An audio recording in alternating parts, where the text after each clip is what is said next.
Aha! We got it working again. That's very frustrating. Strange. Okay. I've probably lost everybody who might have come by on that basis. So that's great.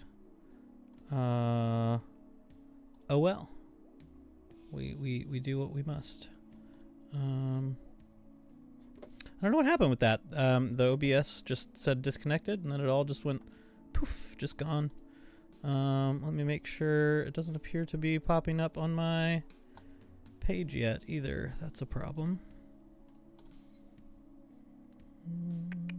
Stream settings. Wow, this is it's a frustrating beginning to the evening. I was hoping that this would go a bit more smoothly. There it is. Okay. Well, it's back up at least. That's nice. Well, sorry about that for anybody who manages to come back by. I attempted to restart the same stream, but it just booted me off. I did not have the option for that. And the rest of my internet was working fine, and so that's a bit frustrating.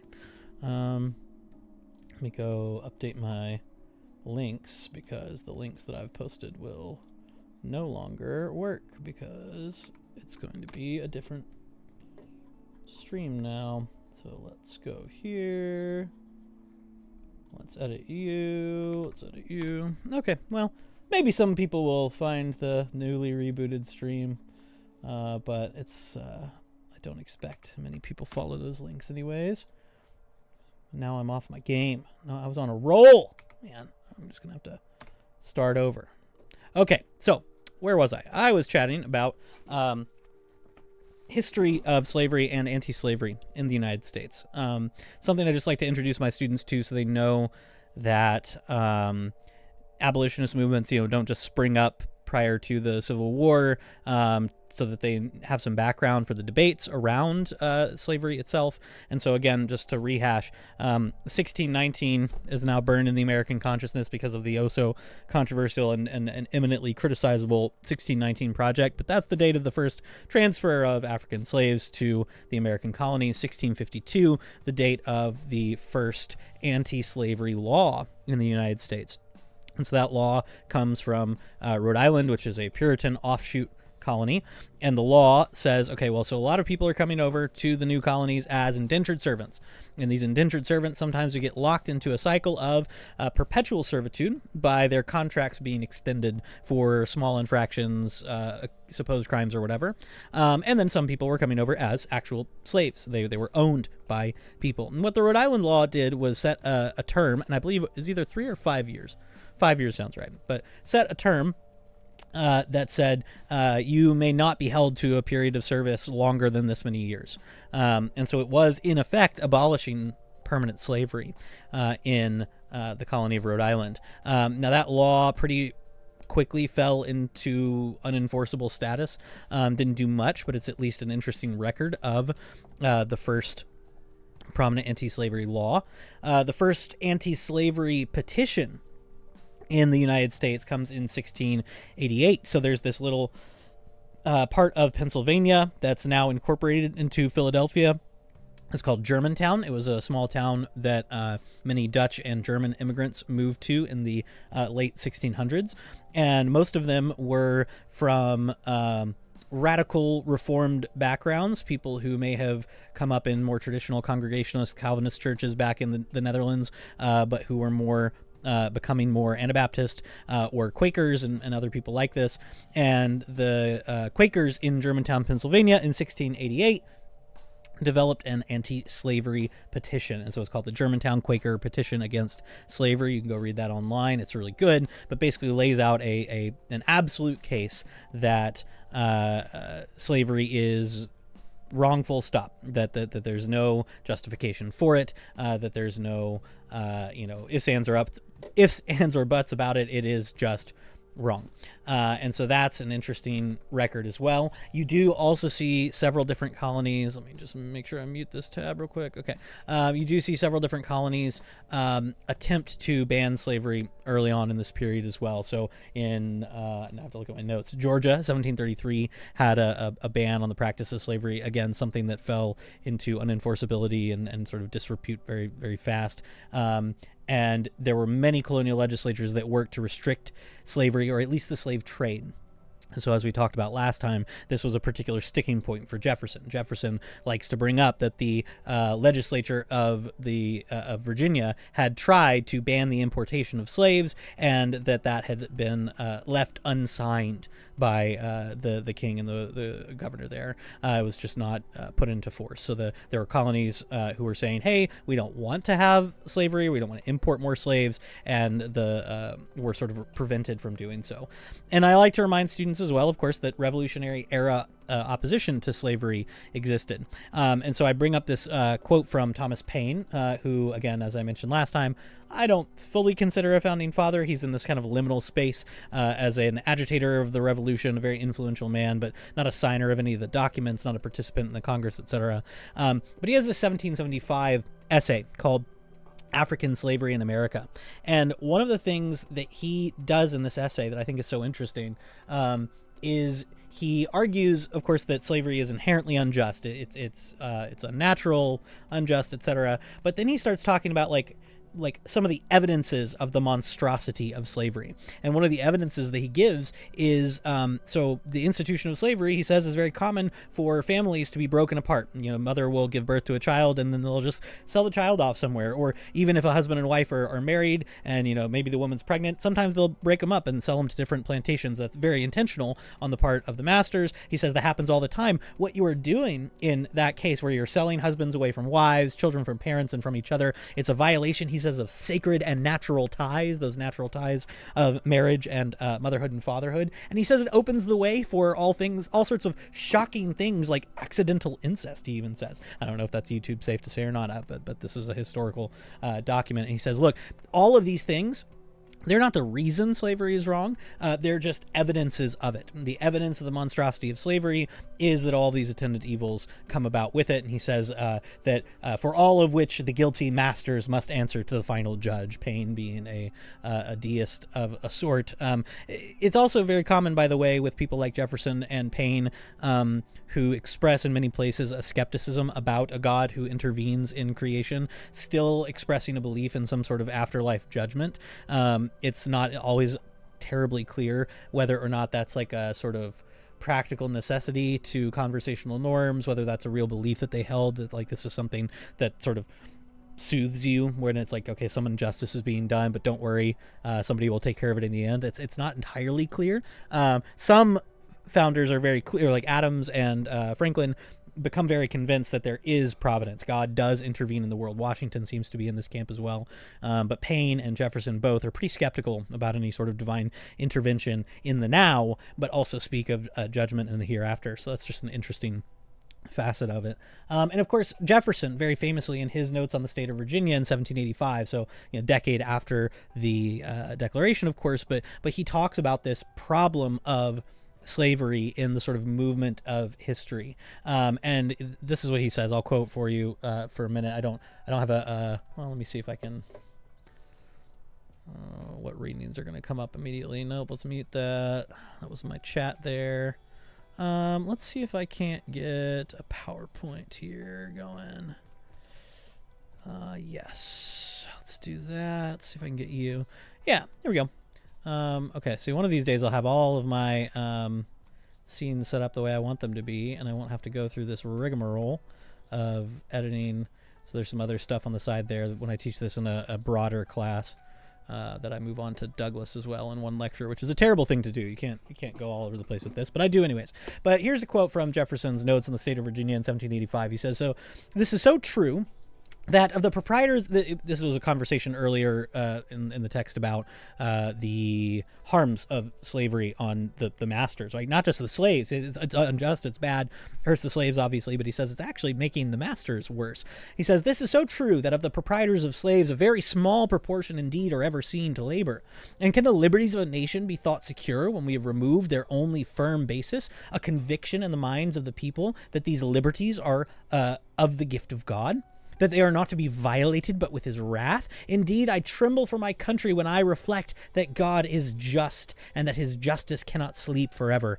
That, considering numbers, nature, and natural means only, a revolution of the wheel of fortune and exchange of situation is among possible events, that it may become probable by supernatural interference. The Almighty has no attribute which can take side with us in such a contest.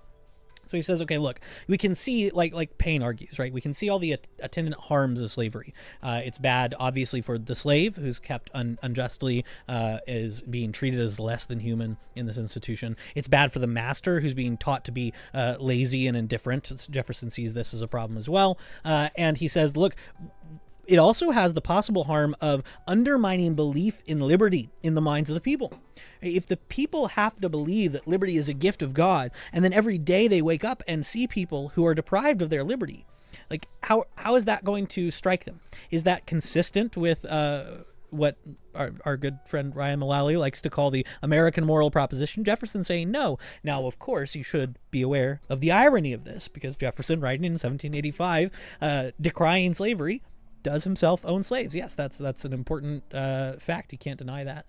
But he says, he has this intuition that God is just and that his justice cannot sleep forever. But what's the mechanism by which that justice actually takes place in the world, at least this side of an afterlife, if there is one? He says the mechanism seems to be a natural one, considering numbers, nature, and natural means only. What he's saying here is, if you just look at the number of slaves we brought to America already, if you look at their patterns of reproduction, if you anticipate into the future a growth in the population of slaves, numbers, nature, and natural means are going to lead to this wheel of fortune reversing. There are eventually going to be more of them than there are of us, and in that case, he says, things get much more dangerous and precarious. Maybe that, he says, will be the mechanism of God's judgment on a people.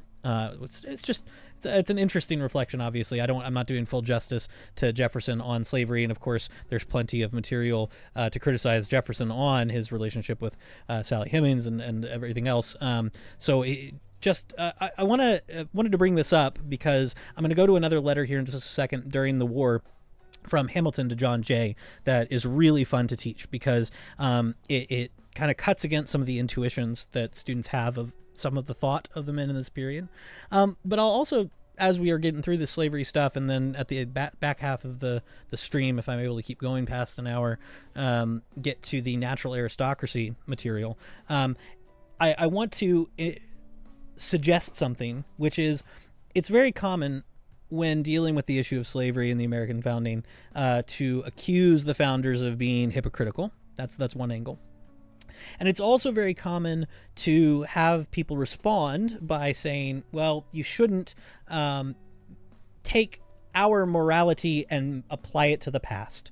Right? We shouldn't back interpret the events of the past with our current contemporary moral lens. We should understand them as products of their time. And what I try to convince students of through the Hamilton letter I'm about to show, and through some other documents that I walk them through, is we really don't have to take our own morality and port it back into the past. We can take their own ideas, and we find that they are condemned on their own grounds. Right? So here we have Jefferson very obviously aware of the fact that slavery is unjust and a thing he ought not be participating in. And yet, Jefferson, through most of his life, was in debt. So he inherited his slaves from his wife's side of the family. And along with that, a lot of debt for Monticello and the property that he added onto it. And releasing his slaves into freedom would have meant financial ruin. This was a crippling anxiety for him throughout much of his life. Similar situation obtains with Patrick Henry, right? The fiery "give me liberty or give me death" Patrick Henry. Patrick Henry as well is somebody who spoke openly and in private about the evils of slavery, and yet himself owned I want to say several slaves. It might be more than that, certainly fewer than Jefferson, but he owned more than one slave. And we find in his letters sort of a record of a tortured man. He seems like basically laying up at night in anxiety, knowing he's participating in an injustice, and yet finding himself, at least in his own estimation, practically unable to release his slaves because it would lead to his financial ruin. And so he kind of considers himself to be a kind of coward, where he's like, basically, this practical concern of my finances is keeping me from doing what I know to be the right thing, which I think is pretty stunning. You can find a good, really great reflection on this in a book I recently recommended to Ryan Mullally, and I think they might be doing a book club on in his Discord not too long from now. But it's a book by a former friend, mentor, and boss of mine, C. Bradley Thompson, called America's Revolutionary Mind. And his argument effectively is that there is a revolution in moral propositions in the American founding, and he grapples in one chapter with this issue of slavery, and he does it very, very well. And he handles that issue that I mentioned already of, people say, oh, don't take your morality and apply it to people in the past. He says, okay, let's just use their morality. Let's read what Adams had to say. Let's read what Jefferson had to say. Let's read what Patrick Henry had to say. And, oh, look, they stand condemned on their own principles. I think that's a really effective way of grappling with this issue, and giving a kind of complexity to the topic. There's a couple other papers that I give to students that, let me see if I've got them up and sort of ready to go here. Yeah,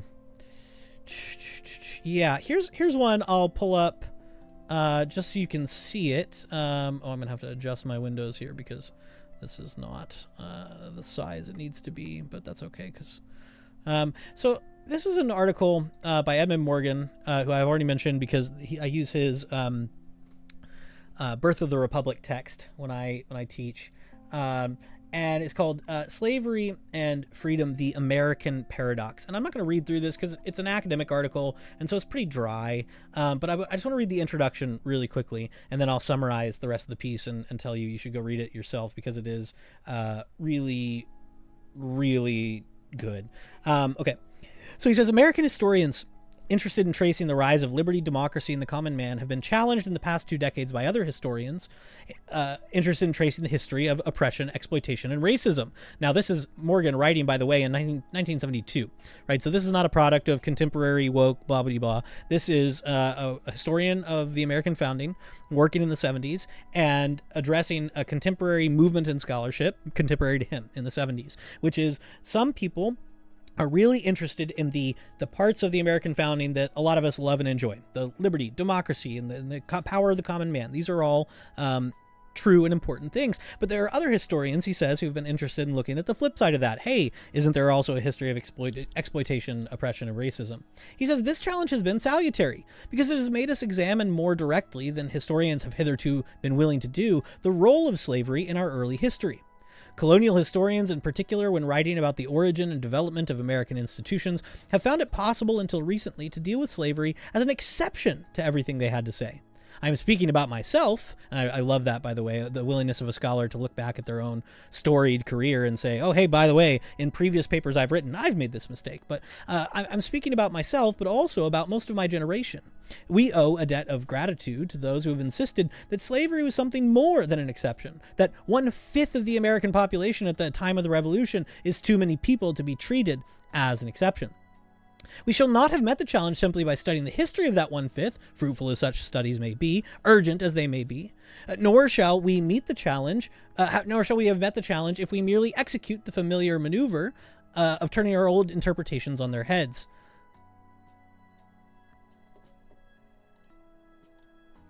Well, I didn't see a previous message from you, so I will assume it was appropriate. But thank you for stopping by. I appreciate it. And if anybody else is hanging out, if you don't mind chatting, just so I know that I'm not just talking into the void, that'd be amazing. But if you don't want to, that's fine too. But thank you for stopping by, Isaac. I appreciate it. This is where I think that the key here is, though, right? He says, look, we can't just turn our old interpretations on their heads. Oh, dear heavens. I don't think Hamilton had slaves, actually. Now I have to Google this. I don't think he did.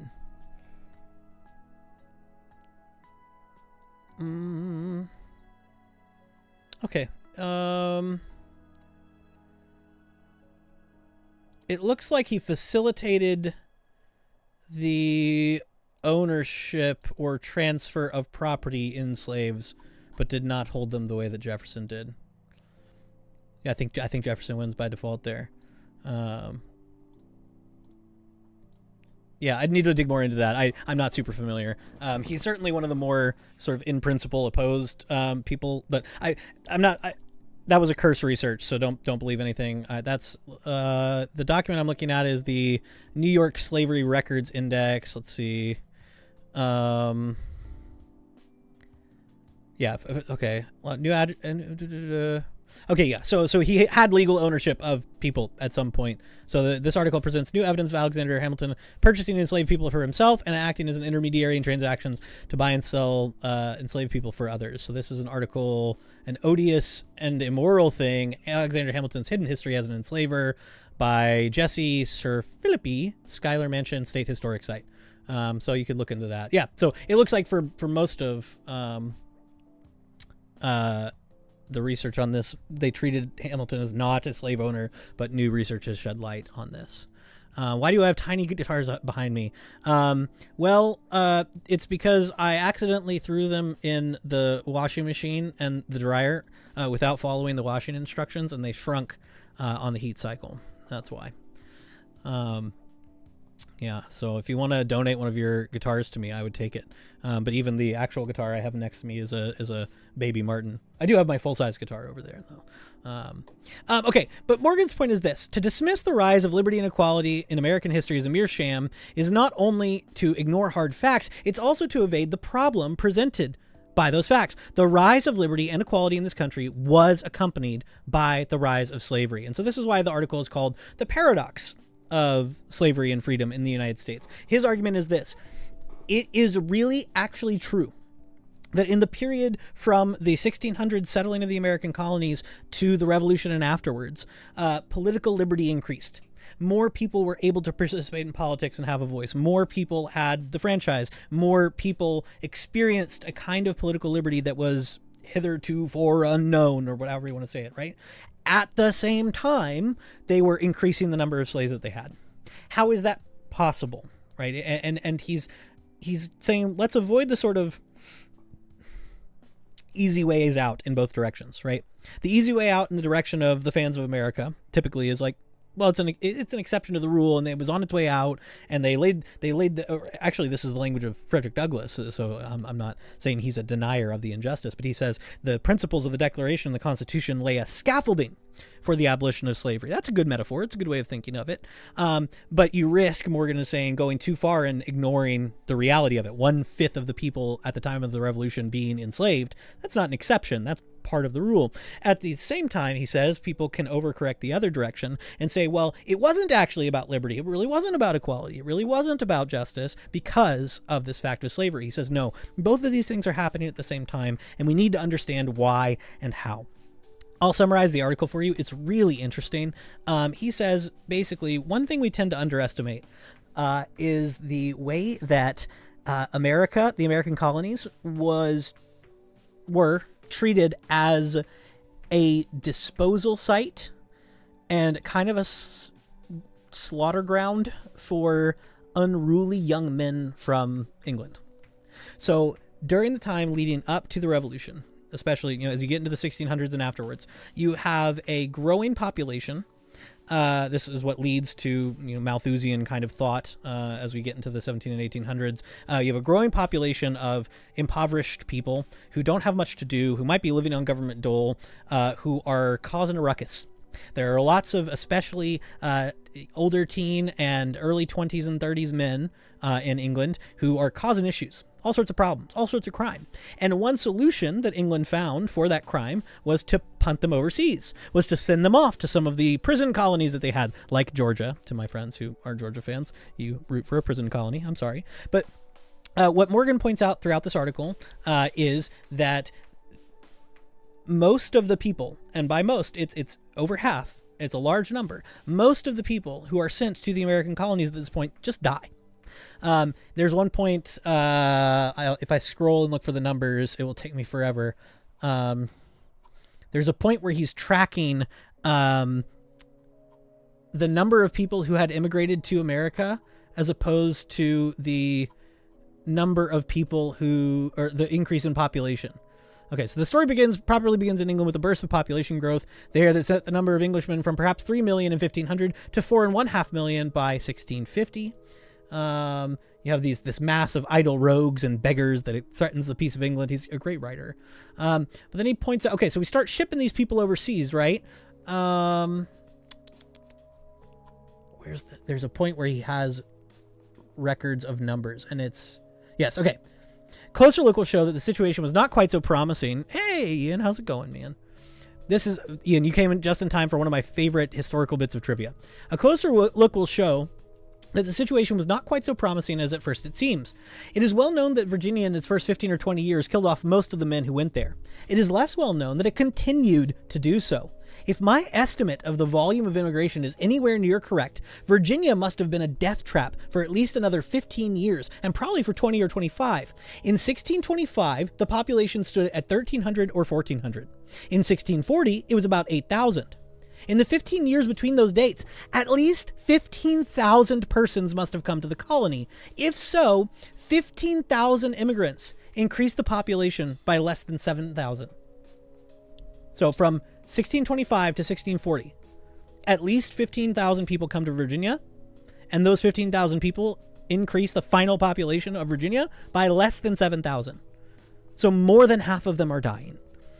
And so what he points out is that this, for a time, was a kind of convenient disposal mechanism for England to get rid of their rowdy young males, send them off to a colony to do hard work, probably die. If they didn't die, great, they could earn a plot of land, they could do pretty well for themselves, yeah? But then, over time, what happens is those death rates start declining. People actually learn how to live in the kind of unforgiving areas in Virginia, and they find more fertile ground, and they're making more food, and they're starving to death less. And then those people who were sent there to be sort of a stock of cheap labor themselves become landholders and look for other people to do cheap labor for them. Sometimes that comes from indentured servitude, but often that comes from slavery. So what ends up happening is you have people who are brought to the colonies to do hard labor, probably die, that then become free, property-owning, politically involved men.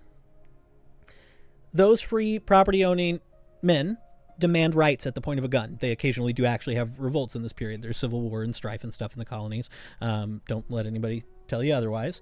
And so they demand their own rights, and they demand their own liberty, which at this point includes an element of leisure that requires somebody else to be doing this cheap labor. And that in turn creates the demand for the transportation of more enslaved Africans. So again, creating the demand is not a justification for it, and he's very clear about that. He's like, look, no one is justifying this. It's an explanation. It's sort of a causal explanation for how is it that political liberty is actually rising at the same time slavery is. More and more people are able to more and more easily live longer, get their own liberty, get their own land, and then they turn to other forms of production like slavery. So it's an interesting article. There's another article that I won't pull up here, but because I don't really have time, but another article by Herbert Storing, where he basically goes through response to these same sorts of people, right? He says there are a group of scholars interested in tracing the history of oppression, exploitation, and racism, and they will say, for example, that the American Constitution itself is a holistically oppressive document or racist document, or it endorses slavery by virtue of regulating slavery in three prominent provisions without using the word slavery. And he argues that those who take those positions share most closely their judicial philosophy with Chief Justice Taney, the architect of the Dred Scott decision. It's a pretty heavy-hitting article. I like it a lot. Okay, so anyway, all of that to let me now move over to I want to move over to a letter from that I want to read, which is just a really fun letter. Okay, so let's do that. Boom. Okay. All right, now let me pull you up. Where are you? You're over here. Boom. Okay. I'm gonna have to move shrink my camera a little bit. Bloop, bloop, bloop. Okay, there we go. They need to learn about weather since we have that here. Yeah, dude, it takes them a while to learn how to not just die to the weather. Isn't that crazy? Okay, this is a letter from Alexander Hamilton to John Jay. Ooh, that's awesome. I'm sure it was thrilling. This is, I mean, the actual historical material is just like out of my wheelhouse, really. I use as much as I need to sort of frame it, and I'm relying on the work of other historians who I trust. And so, like, I think all of my, to the extent that I know anything that is correct about any of this, I'm getting it like indirectly through or directly through Edmund Morgan, Herbert Storing, and Gordon Wood, and then if I'm getting them condensed, it's through Brad Thompson. So got way into the discussions of what people believed at the founding. Nice. That's awesome. I love panels like that. Okay, so this is a letter from the 14th of March, 1779, Alexander Hamilton to John Jay. And so Hamilton, at this point, have you seen the musical Hamilton, is engaged in the war effort and is trying to think up creative ways to sort of increase the fighting population and efficacy of the Continental Army. And his suggestion is to raise up slave battalions.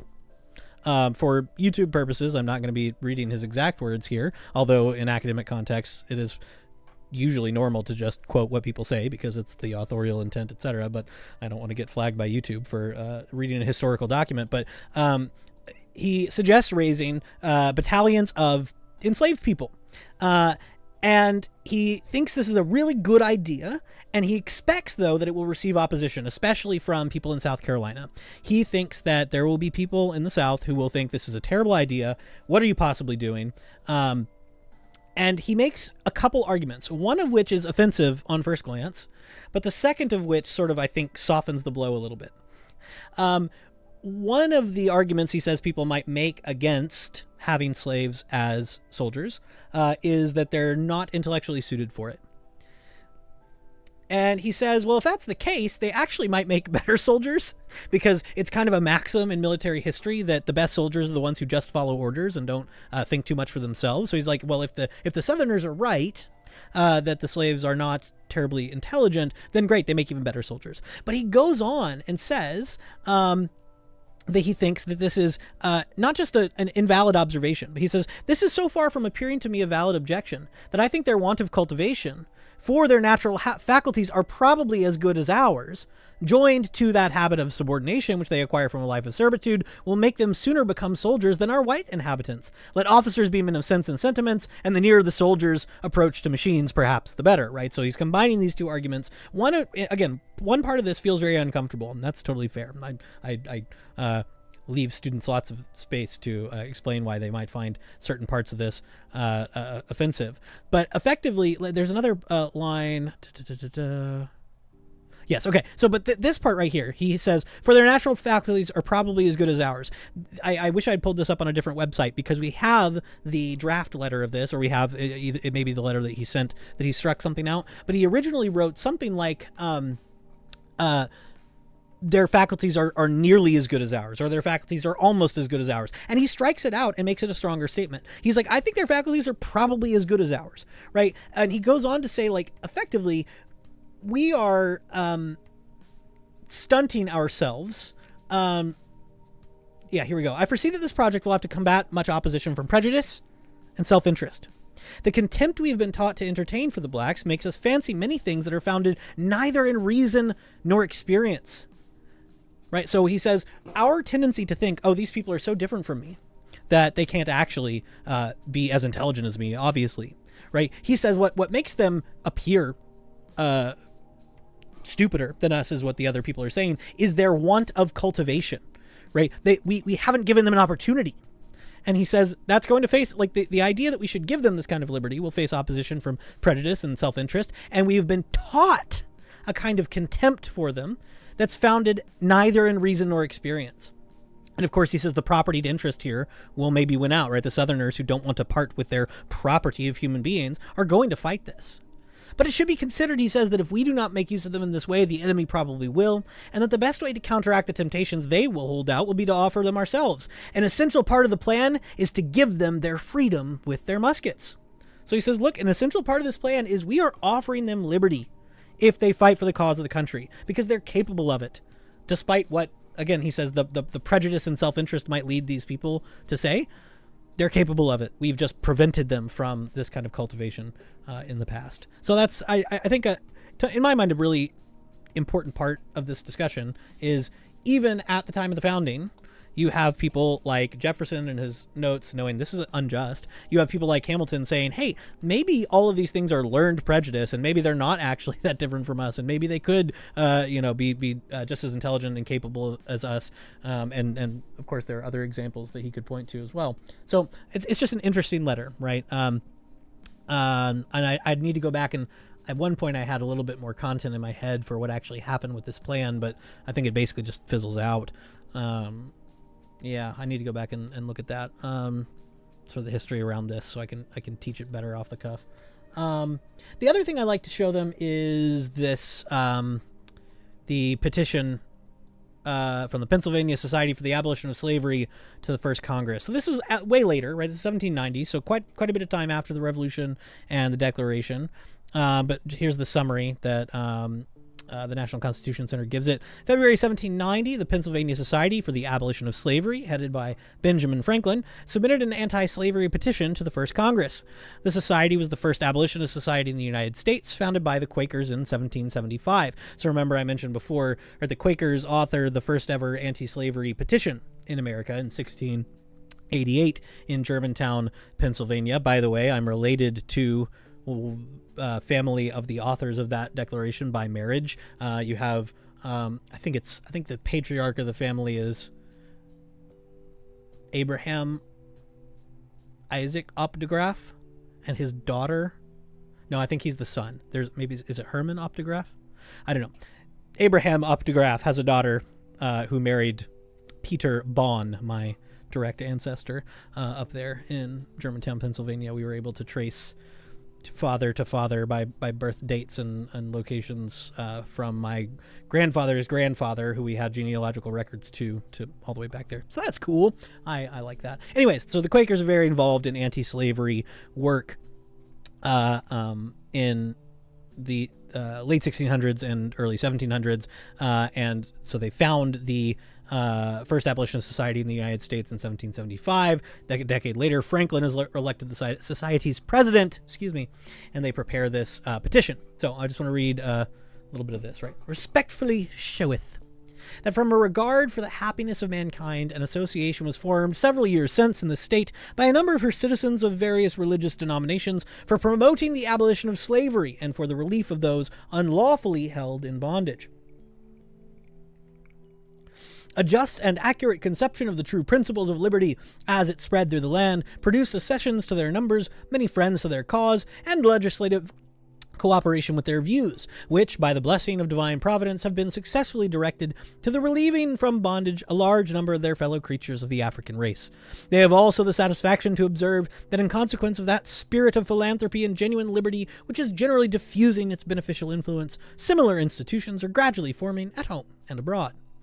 That mankind are all formed by the same Almighty Being, alike objects of his care, and equally designed for the enjoyment and happiness the Christian religion teaches us to believe, and the political creed of America fully coincides with the position. Your memorialists, particularly engaged in attending to the distresses arising from slavery, believe it their indispensable duty to present this subject to your notice. They have observed with great satisfaction that many important and salutary powers are vested in you for promoting the welfare and securing the blessings of liberty to the people of the United States. And as they conceive that these blessings ought rightfully to be administered without distinction of color to all descriptions of people, so they indulge themselves in the pleasing expectation that nothing which can be done for the relief of the unhappy objects of their care will be either omitted or delayed. And so I don't know. I like this one as an example of, founding and ratification era positions on equality and what it meant. You will find people who will suggest that, well, of course, all men are created equal doesn't mean, well, of course, none of them thought that. And I think those people are usually historically myopic. In almost all cases, right? Whether they're talking about certain races of people, certain religions of people, usually the antidote to their misconceptions about what the founders wanted is just reading some more founders and getting more context about what's going on in these conversations. That's not an in principle argument. And, one of the things that's fun, I think, about working with the founding era, what I like about teaching the political thought of the American founding is that, no one is making you agree with these guys. We do generally hold them in some kind of reverence. We think they were pretty smart. We think they handled a really crazy historical situation really well in a way that has had long-lasting historic benefits for our country. But nobody's saying any of them or all of them are right about everything. In fact, they often disagree with one another. It's just, you will find that in kind of both directions, right? You'll find, I think, a pretty hasty dismissal of the founding and its figures. You will also find a kind of dogmatic assertion of their sacred text status and everything in between, and so I don't know, I like these examples, both the Hamilton letter and this petition, because they give us some idea of what these people were actually thinking and saying about the idea of political equality, about the idea of equality between people needing to be administered without respect to color, or, as Franklin and Adams would argue, elsewhere, religion or what have you. Okay, so slavery handled, not really. Obviously, there's a lot more to it, and we'll get to the later on in the course when we get to the constitutional ratification debates. I'll bring up the specific slavery provisions of the Constitution, or the provisions of the Constitution that touch on slavery without mentioning it. What I want to do now is look a little bit more at this concept of equality more broadly, right? So we deal with slavery first, or I like to bring it up because obviously it's the most natural objection to the idea of political equality, that, okay, enslaved people, all men are created equal. These things are very much in tension. But beyond that sort of like blatant slap you in the face tension with the principle of equality, there are other questions of equality that are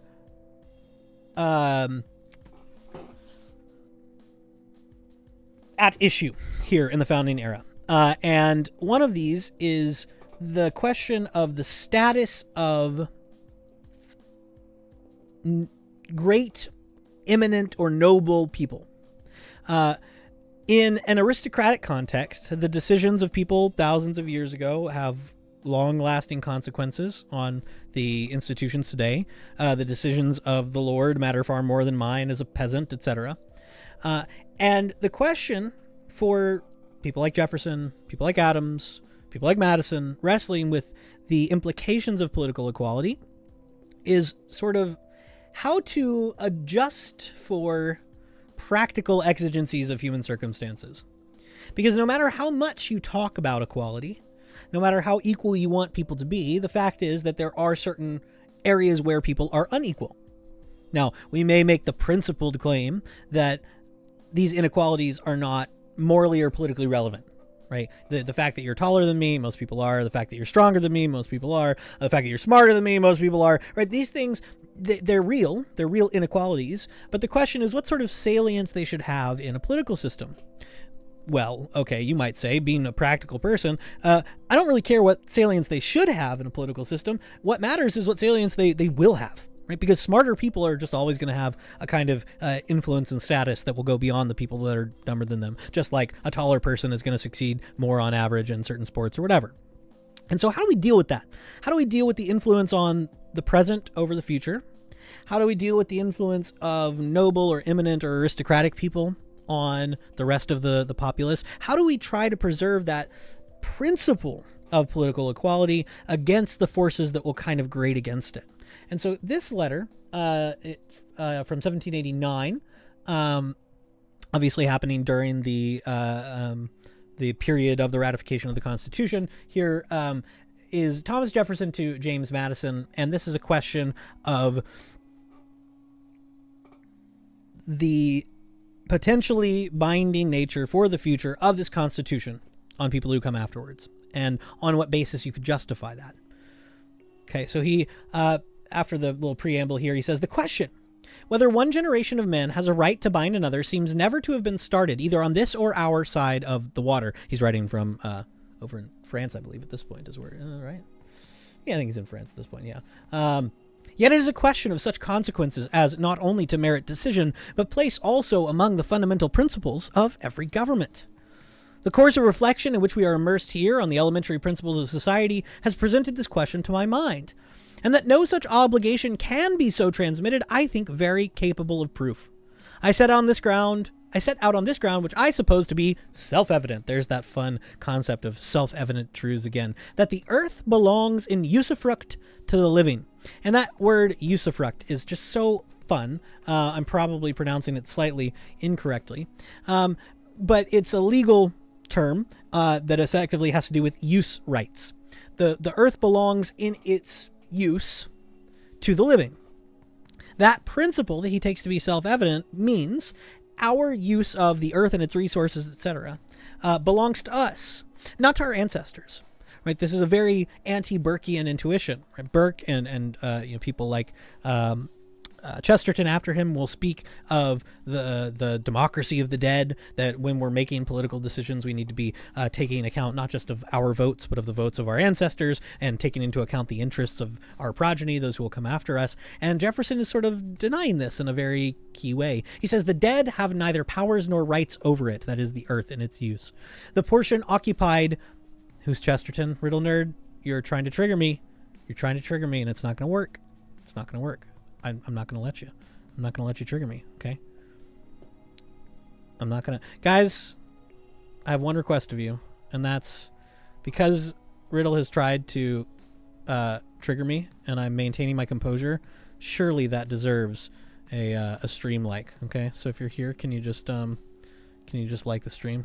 I don't think that actually does anything when you have no subscribers like I do, but if you could like the stream, that would help my little metrics go up and tickle the part of my brain that requires affirmation. Can you measure it? I mean, if I was yelling, you could measure the amount that I was yelling, my volume. I can see my decibels on screen. You could measure that, but I'm not triggered. I'm not triggered. You're trying to trigger me, but it's not working. Okay, sorry. Okay, if the society has formed no rules for the appropriation of its lands and severalty, it will be taken by the first occupants. These will generally be the wife and children of the decedent. If they have formed rules of appropriation, those rules may give it to the wife and children, or to some or one of them, or to the legatee of the deceased, so they may give it to his creditor. But the child, the legatee, or the creditor takes it not by any natural right, but by a law of the society by which they are members, and to which they are subject.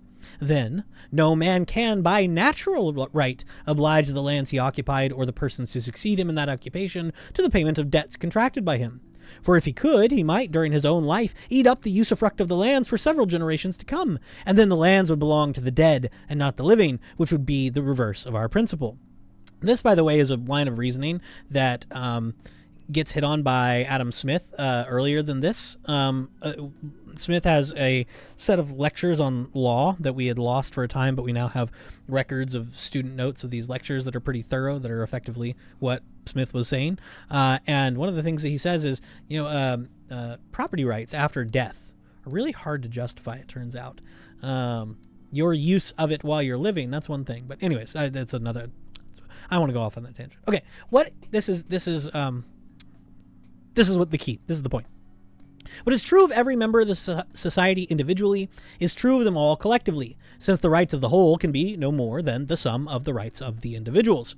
To keep our ideas clear when applying them to a multitude, let us suppose a whole generation of men to be born on the same day, to attain mature age on the same day, and to die on the same day, leaving a succeeding generation in the moment of attaining their mature age altogether. Let the ripe age be supposed of 21 years, their period of life 34 years more, that being the average of term given by the bills of mortality to persons who have already attained 21 years of age. Each successive generation would in this way come on and go off the stage at a fixed moment, as individuals do now. Then I say the earth belongs to each of these generations during its course, fully and in their own right. The second generation receives it clear of the debts and encumbrances of the first, the third of the second, and so on. Effectively, what he goes on to say through this argument, this isn't just a question of debt, right? This is a question of constitutions. this is where we get this famous claim that you may have heard before, that Jefferson recommends a revolution or a new constitution every 19 years. He's kind of joking by the time he gets there, because it's a kind of math trick, right? He's saying, well, if we just supposed everybody lived and died along with their generation, then the use of the earth would belong to the currently living generation. That has to do with the passing down of debts or attaching liens to land and things like this. But what matters more than that, it's not just the property rights, although he's very concerned about that. He says, on similar ground, it may be proved that no society can make a perpetual constitution or even a perpetual law.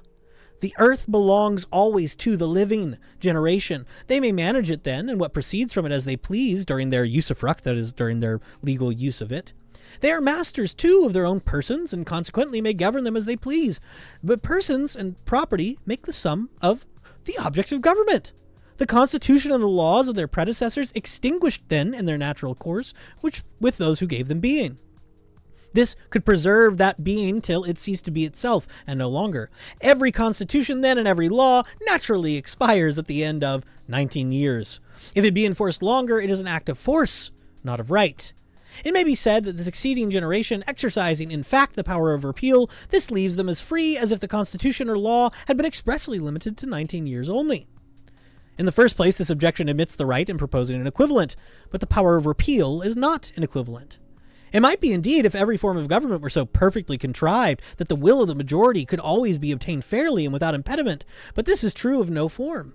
In other words, he says, well, okay, so I'm suggesting that a law you set down in the past has only a limited force, and it only has a force on the people who, by right, enact it in the present, and until they pass away. It has no force over generations yet to come. They did not consent to it. They didn't sign on to it. They didn't make the law. Well, you say, doesn't each successive generation have a right to repeal the law that came before? He says, even if that's true, the fact that no political system can or does exist that always gives the will of the majority voice over the law, the right of repeal is not the same thing as a constitution withering in legitimacy and force. So he's saying this is a law of limited duration.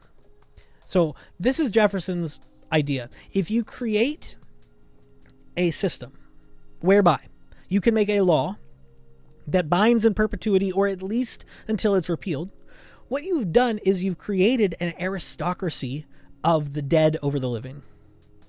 And he doesn't like that. That's bad.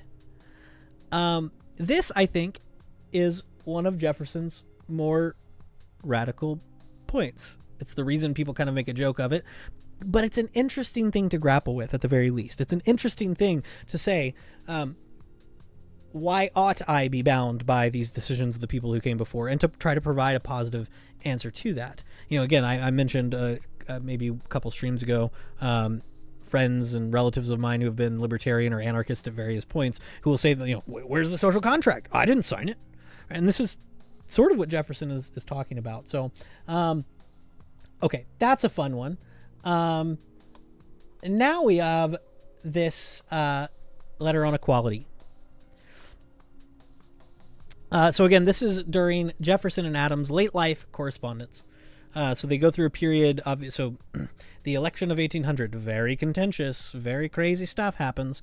And everything that follows that, the tension between Jefferson and Adams is very real for a long time. And they have much of a falling out, and then they sort of restore their relationship as they're old men, and they begin corresponding again. And here Jefferson is going to lay out some thoughts on equality. So again, think of the last letter as, okay, how do we ensure equality between generations such that one generation is not lording over another one in an unjust or unjustifiable way? Now we're going to think about equality more generally. Let's see. Okay. I'm not going to read through all of this. Adams has been quoting to Jefferson from Theogony, Hesiod. Yeah, I was trying to remember. I was like, I can't remember the poet. I'm so ignorant. I'm so uneducated. Hesiod's Theogony, and sort of playing with this idea of origins and descent and genetics and blood, the procreation of children, etc. And yes, they're talking about coitus. Wonderful to read your favorite founding fathers talking about that. And they're talking about the idea of sort of selective breeding, right, among animals. Let's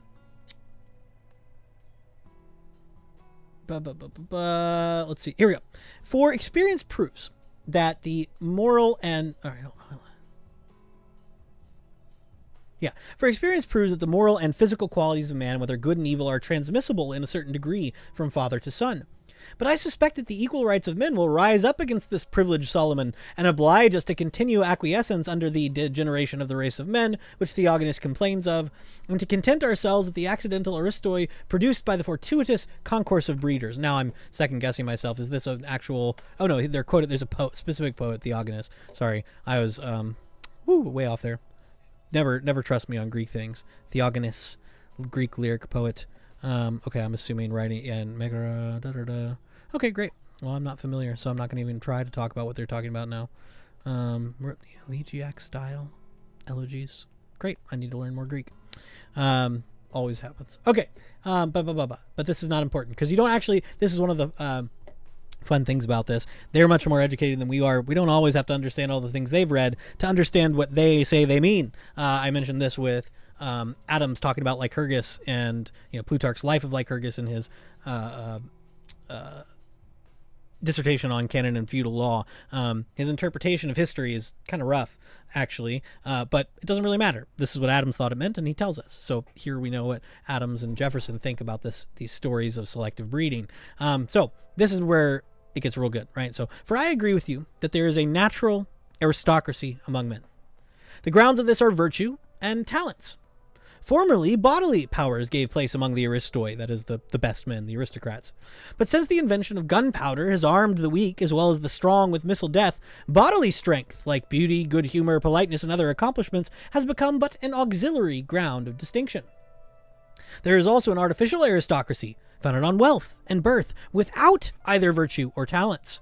For with these, it would belong to the first class. The natural aristocracy I consider as the most precious gift of nature for the instruction, the trust, and government of society. And indeed, it would have been inconsistent in creation to have formed man for the social state, and not to have provided virtue and wisdom enough to manage the concerns of the society. May we not even say that the form of government is the best, which provides the most effectually for a pure selection of these natural aristoi into the offices of government? The artificial aristocracy is a mischievous ingredient in government, and provision should be made to prevent its ascendancy.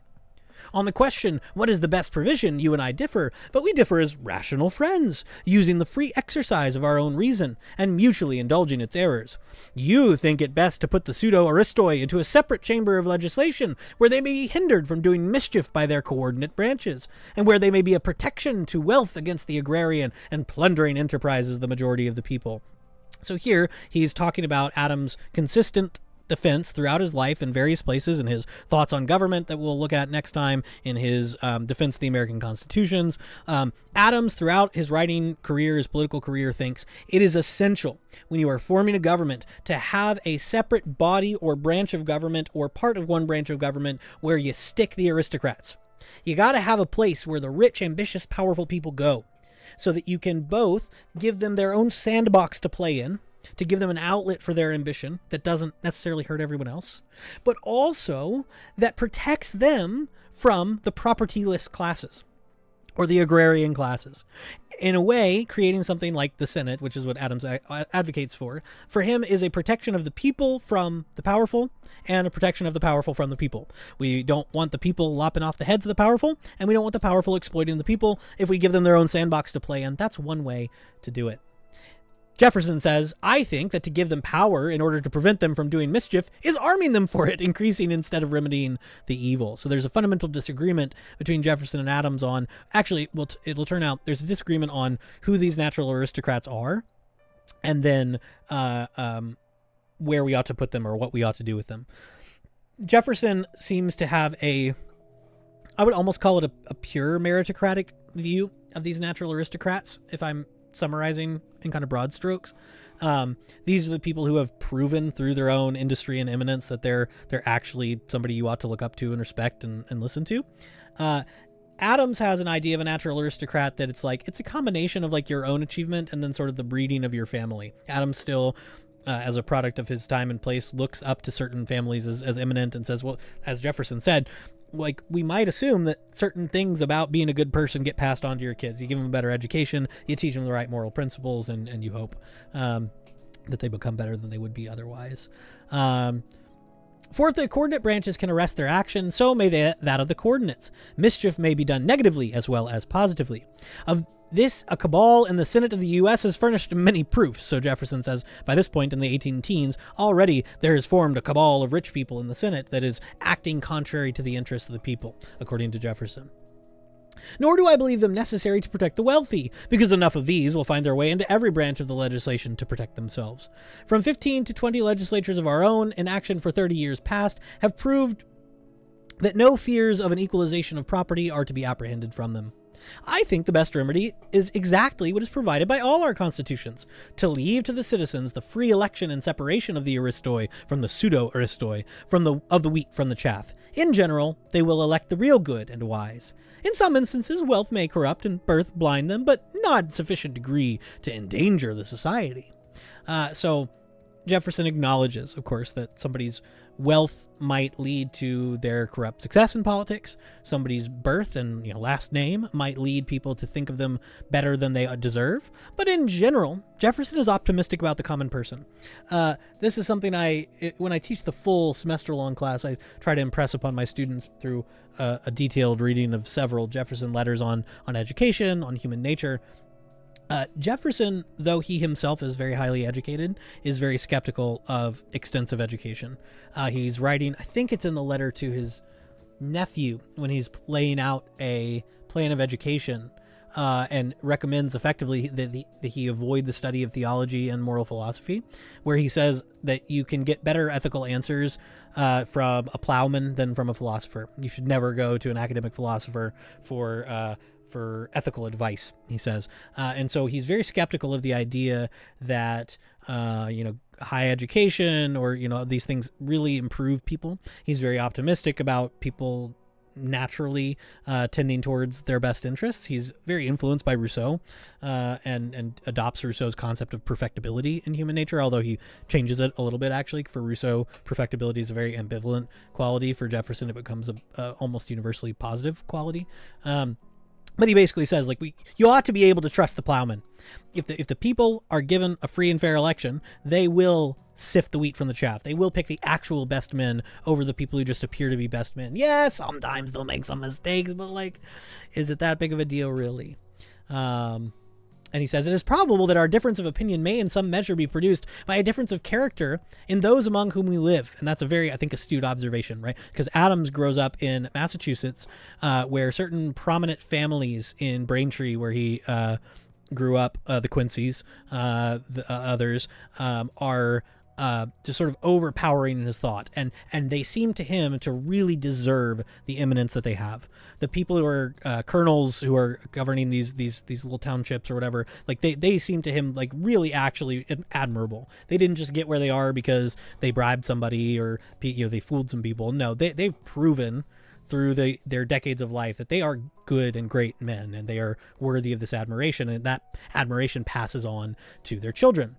So he has this great admiration for the elder Quincy patriarch, and then I think Abigail Adams is I think she's the granddaughter, or maybe she's the daughter of the Quincy that he grows up with. I don't know. I need to go back to the biography. I still haven't finished it. But anyway, I think this is an astute observation from Jefferson that the difference in where they live definitely plays into this. The love of family name in New England is still very strong. So he says, from what I've seen in Massachusetts and Connecticut myself, and still more from what I have heard, and the character given of the former by yourself, you know them so much better, there seems to be in those two states a traditionary reverence for certain families, which has rendered the offices of the government nearly hereditary in those families. I presume that from an early period of your history, members of these families, happening to possess virtue and talents, have honestly exercised them for the good of the people, and by their services have endeared their names to them. In coupling Connecticut with you, I mean it politically only, not morally. For having made the Bible the common law of their land, they seem to have modeled their morality on the story of Jacob and Laban. It's a joke, by the way, but I don't have time to get into it because I'm losing my voice. But although this hereditary succession to office with you may in some degree be found in real family merit, yet in a much higher degree it is proceeded from your strict alliance of church and state. These families are canonized in the eyes of the people on the common principle, you tickle me and I will tickle you. In Virginia, we have nothing of this. Our clergy, before the Revolution, having been secured against rivalship by fixed salaries, did not give themselves the trouble of acquiring influence over the people. Of wealth, there were great accumulations in particular families, handed down generation to generation under the English law of entails. But the only object of ambition for the wealthy was a seat on the king's council. All their court then was paid to the crown and its creatures, and they Philippized in all collisions between the king and the people. Hence, they were unpopular. And that unpopularity continues attached to their names. A Randolph, a Carter, or Burwell must have great personal superiority over a common competitor to be elected by the people, even at this day. So, effectively, he's suggesting the structure of government, the structure of religion, and the differences in how these families gained prominence leads Adams to have a different view of natural aristocracy than he does. I want to hang on. Man, this is so good. It's hard to skip things. So he says, abolishing primogeniture, where the firstborn gets the estate, is really helping with democratization. This is an observation that Smith made decades prior to this in Wealth of Nations, which both of them had read. Both of them, I believe, read Smith's Theory of Moral Sentiments as well. I know that Adams did, because one of his famous publications is the Discourses on Davila, which is basically a commentary on Theory of Moral Sentiments. I'm fairly certain Jefferson had Theory of Moral Sentiments in his library, but I should Google that now. Let's see.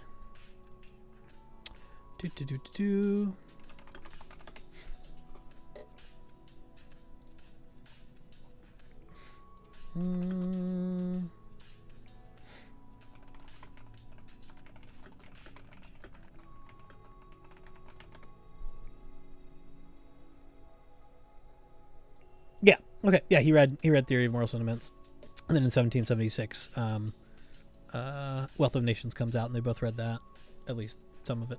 Okay.